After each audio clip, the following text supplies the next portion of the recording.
Thanks so much for your time. What do you make of the roadmap? Does it give you and your employees a sense of optimism today? Yeah, it does. We were always confident that it'd be mid-October was what we were being told, but now we've got a date. But the other really pleasing piece, and I think this is largely a result of the introduction of Moderna and more Pfizer supply, is that the 80% double dose rate, because they've got 3-week lag times, not the 8 to 12 weeks of AstraZeneca, looks like we're going to achieve it within 2 weeks of October 11th. So, and then, more restrictions eased in. And another good thing today, Kieran, is 1st of December, yet again, more restrictions being eased for that December period, which is exciting. As a business person, and you went through that first phase of having to put in space restrictions and so on, limit the numbers of people.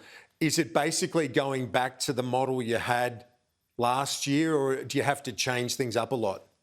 No, it's going back to the model we reopened with last year. You've got your entry point, you've got your staff to greet the customer there, the QR code, the vaccine passport, entry, the 1 per 4 square metres. So we know where our spaces are, we know what the capacities are.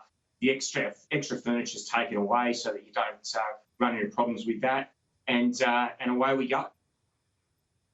Well, that's good news. And what's been the reaction from your staff to vaccine requirements? Have you made it mandatory for those that work for you? No, but we have let them know that our opinion was that they should get vaccinated, and along with the health advice, we pointed them to their GP to have a chat, but told them too, if we did reopen under a public health order and we were forced to only have vaccinated staff, that they would have to wait until that was lifted. And as a result, it's really pleasing that the vast majority of our staff will be double vaxxed by the time we open. And are you comfortable with the situation now where the business has to, well, the onus is basically on the individual to show that they've been double vaxxed, fully vaccinated, but are you feeling comfortable over the next couple of months to be able to monitor that and, be the guardian of that really over the coming months in terms of hospitality and other industries? Yeah, look, we are, and we're used to it. We reopened with the QR code. That was a new invention the first lockdown. Everyone's pretty comfortable with that now. Victor Dominello, has done a great job with Service New South Wales, and they will administer, we believe, the vaccine passport. That's what they're telling us. And it will be a very simple process. They'll show us a green tick for both having signed in their attendance to the venue and the fact that they're vaccinated, and the staff member will allow them entry. If you don't get that green tick, you're obviously not double vaccinated and you'd be asked to leave the premises. You've been supportive of the notion of a vaccine proof passport, however you want to put it. As of December 1st, the unvaccinated, as the Premier says, they've got a long wait until they get those freedoms. But at that point, will you be serving those that in your pubs that haven't had the jab, or will you be demanding that patrons also have been vaccinated? Because we did speak recently about the duty of care for your employees. What's your thinking when it comes to that? Look, once vaccination rates are up above 90%, and if you look at the LGAs that went into lockdown in Sydney's West, some of those first vax rates are up at 95, 96%. And that is consistent with Australia's childhood immunisation rates. We're probably the most vaccinated adopters of vaccines in the world. And once it gets to December 1st, obviously we can reopen to unvaccinated people.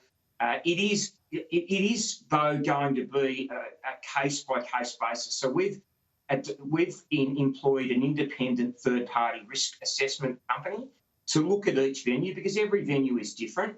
We've got neighbourhood pubs out in Sydney's West that get 40, 50, 60 people a day, and we've got the Watsons Bay Hotel that get 1,500 people on a Saturday and a Sunday.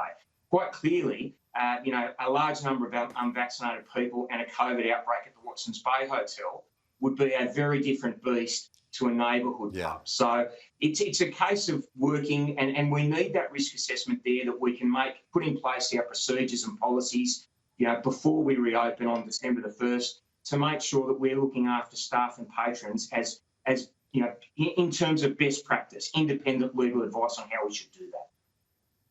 Well, that makes a lot of sense. Now, a sense of optimism, you spoke about it earlier. We heard that from Catherine Bennett as well, the esteemed epidemiologist. She's optimistic. What are you most hoping to do post-lockdown yourself, Craig?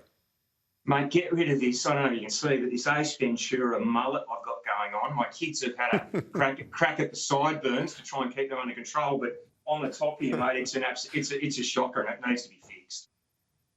Maybe invest in a bit of clipper action as I've done. Craig Laundy, thanks so much. Appreciate your time and all the best with the reopening.